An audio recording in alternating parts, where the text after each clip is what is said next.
चांदनी रात का वादा वो गांव खामोश था, मगर इस खामोशी में भी मोहब्बत की धड़कन सुनाई देती थी। कुछ ही गलियों पर चांदनी बिखरी हुई थी और हवा में मिट्टी की खुशबू घली हुई थी। उसी गांव में एक लड़की रहती थी, महक।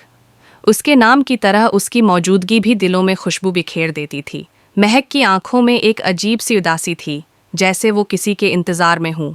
वो हर शाम अपने घर की छत पर आकर चांद को देखा करती। चांद जैसे उसका राजदार बन चुका था। उसी गांव में एक नौजवान आया था, अरसिलान।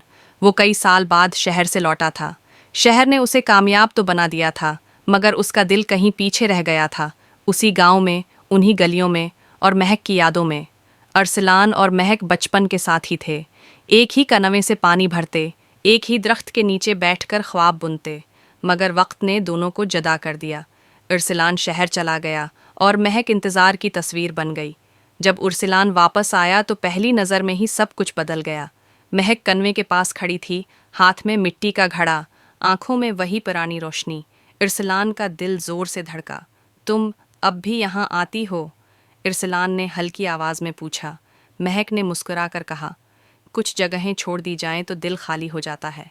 ये एक जमला था, मगर इसमें बरसों का दर्द छिपा था। दिन फिर से जड़ने लगे। वो शाम को मिलते, पुरानी बातें करते और खामोशी में एक दूसरे को समझते। अरसलान को एहसास होने लगा कि मोहब्बत वक्त की मोहताज नहीं होती, वो इंतज़ार में भी जिंदा रहती है।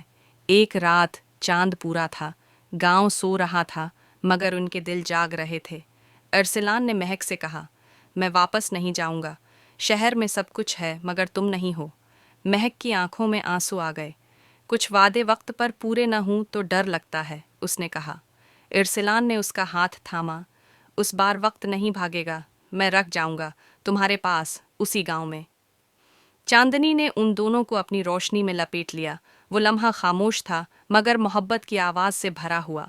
उस रात के बाद महक ने चांद को देखना छोड़ दिया, क्योंकि उसका चांद अब ज़मीन पर उतर आया था और गांव, जो कभी खामोश था, अब दो दिलों की मोहब्बत की कहानी सुनाने लगा।